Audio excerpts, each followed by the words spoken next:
السلام عليكم ورحمة الله تعالى وبركاته متتبعين الأوفياء.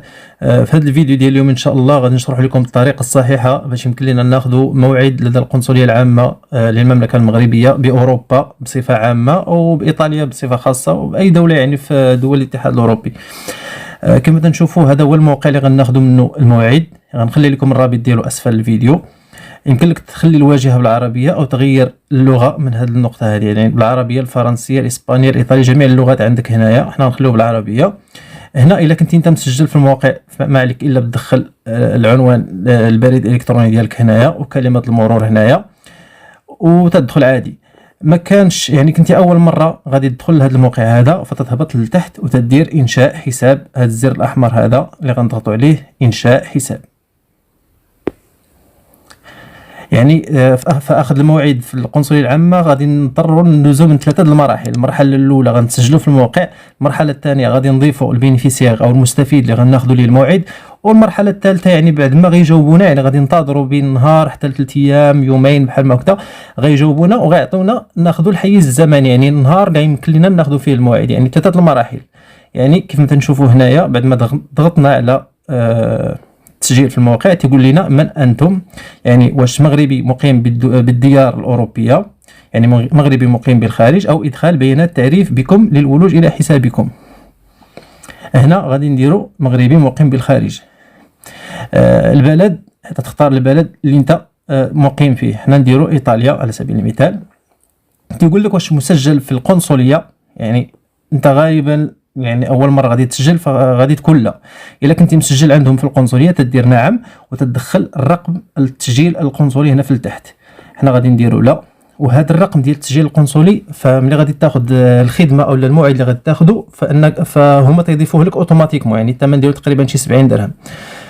هنا المركز القنصلي اللي انت تابع ليه، يعني واش تابع للباليرمو، بولونيا، روما، بطورينو، يعني المنطقه اللي انت تتواجد فيها. ناخذ مثلا حنا روما. هنا تيقول لك الاسم العائلي، نديرو مثلا رامي. الاسم الشخصي محمد. هنا تيقول لك واش تتوفر على اليوم والشهر ولا لا. الا كنتي تتوفر عليهم فتخلي هادو فارغين، ما كنتيش تتوفر عليهم تضغط عليهم بحال ما هكذا ها هما تيتلغاو. حنا غادي نرجعوه هكذا، غندخلو اليوم ديالنا 08 شهر 7 مثلا 1986. واحد النقطه بغيت نشير ليها، فهاد المعلومات اللي تندخلوا اللي حداهم علامه هنايا هما اللي ضروري انك تدخلهم، واللي ما حداهمش العلامه فماشي بالضروره انك تدخلهم. بحال بطاقه التعريف الوطنيه ماشي بالضروره انك تدخلها. عنوان الاقامه ضروري انك تدخله، ولازم انك تختار هذه المنطقه هذه اللي قلنا هنايا القنصليه العامه للمملكه، يعني المركز القنصلي خاصو يكون قريب للمنطقه اللي انت تسكن بها. يعني هذه المعلومات ضروري خاصك تكون دقيق فيها. العنوان ديال الاقامه مثلا نديرو فيا اكس مثلا على سبيل المثال. بطاقة الوطنية التعريف قلنا ماشي ضرورية. رقم جواز السفر ماشي بالضرورة تدخلو. الرقم ديالك ديال الهاتف ضروري انك تدخلو. هنا عنوان البريد الالكتروني غادي تدخل العنوان ديالك.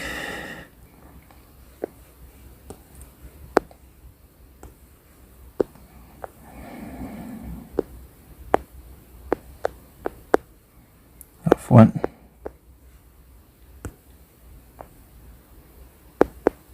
عفوا عفوا عفوا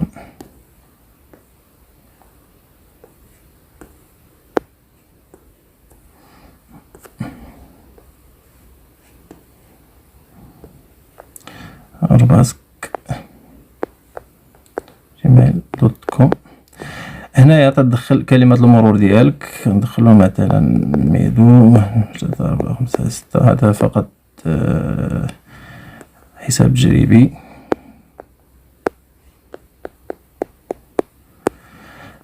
من بعد ما تدخلهم تضغط على هاد زر الكابتشا هذا، وهنا تيقول لك المرجو الموافقة على الشروط العامة للاستعمال. تنضغطوا عليها حتى هي وتنضغطوا على هاد الزر الأخضر ديال التسجيل.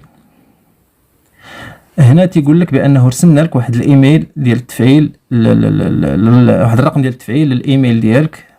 غادي نضغطوا على اوكي وغادي نمشيو للايميل ديالنا. غنلقاو توصلنا به هو هذا. يعني تيصيفطونا بالعربيه الانجليزيه والفرنسيه. نديرو ليه كوبي هنايا، ترجعوا للموقع، تنضيفوا رمز التحقق هنايا، تنديروا ارسال. هنا تيقول لك تم التحقق من الحساب، يعني دابا ولا عندنا حساب عند القنصليه العامه للمملكه المغربيه. هذه المرحله هي المرحله الاولى، هي اللي قلنا ديال التسجيل. دابا غادي ننطلقوا المرحله الثانيه ديال اضافه مستفيد. هنا غنديروا العنوان ديالنا اللي تسجلنا به،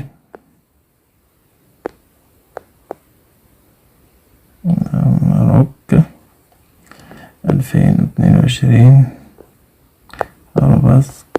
@gmail.com. وهنايا تنضيفوا كلمة المرور ديالنا،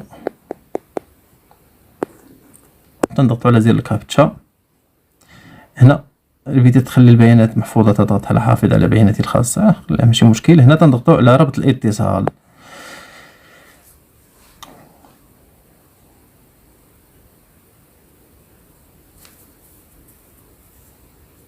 هكذا تنكونوا دخلنا الموقع ديالنا. مرحبا بكم في فضائكم القنصلي. هنا طلبات المواعيد قيد الانجاز عندنا صفر، مازال ما عندنا حتى شي طلب. يعني تنضغطوا على هذا طلب جديد اللي بالاخضر، المواعيد التي طلبتها هي طلب جديد بالاخضر، تنضغطوا عليها.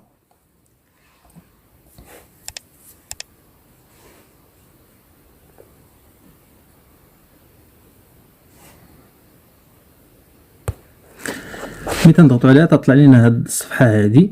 هنا تيقول لك اختيار المستفيد، يعني انت اللي تسجلتي راه غيطلع لك هنايا رامي محمد مثلا، الاسم ديالك غيطلع هنا. كان مستفيد جديد يعني الاخ ديالك، الزوجه ديالك، شخص ثاني، تدير مستفيد جديد، تدخل المعلومات ديالو عادي. هنا غنختاروا الاسم ديالنا اللي هنايا. تيقول لك واش مسجل في القنصليه، تقول لا. الا كنتي مسجل كيف ما قلنا نعم. الاسم عندنا هنايا الاسم بالعربيه ماشي بالضروره، اسم كذلك بالعربي ماشي بالضروره. اسم الاب الشخصي بالعربي، الاسم الشخصي ديال الاب تندخلوه هنايا حتى هو مثلا على سبيل المثال.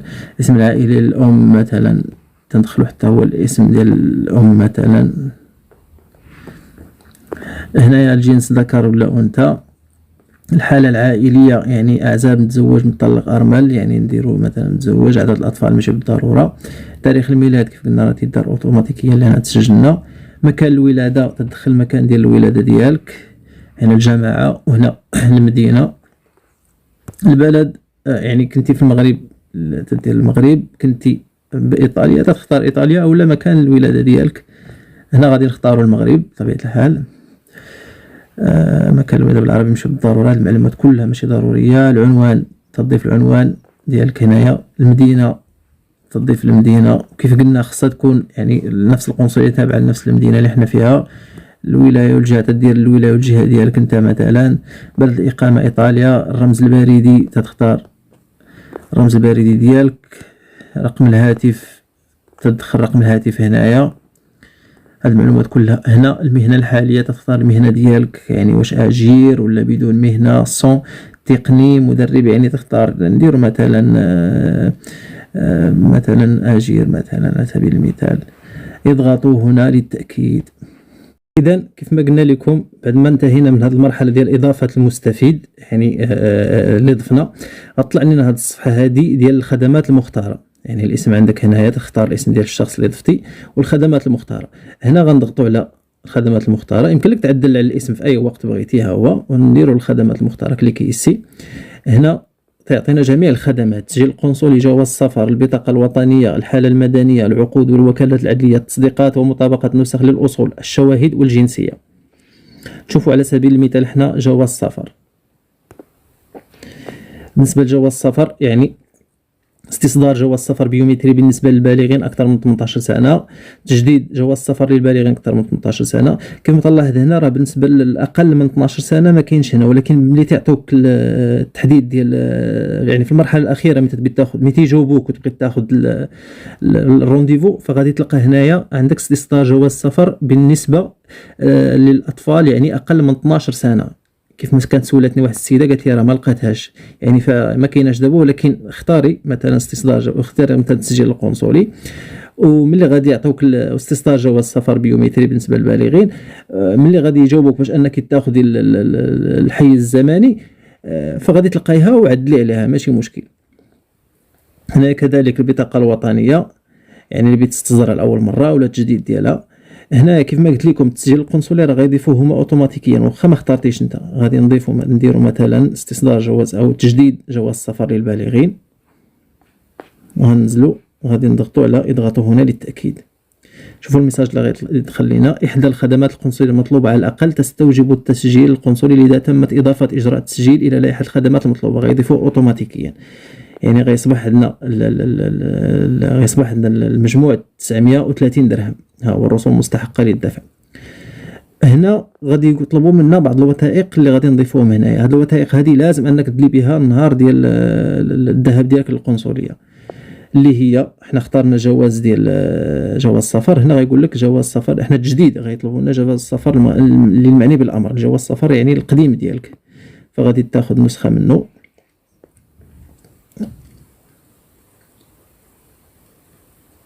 مثلا ناخذ هنا هذه الصوره هذه. كذلك تيقول لك وثيقه تثبت الاقامه، يعني غتاخذ مثلا شي وثيقه تثبت الاقامه ديالك، يعني بطاقه التعريف ديالك او شي حاجه تثبت داك العنوان اللي انت حطيتيه عندهم تما في هذا. ناخذ هذه التصويره هذه، عفوا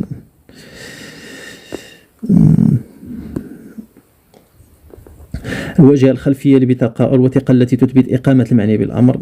يعني هاد الصور هذه يمكن لك تاخذها بالهاتف ديالك او لا تسكانيها. يعني كيف ما تنشوفوا هنايا راه تعطينا في الهاتف ديالنا تعطينا اباري فوتو، يمكن ناخذوا باباري فوتو ونسجلوها عادي.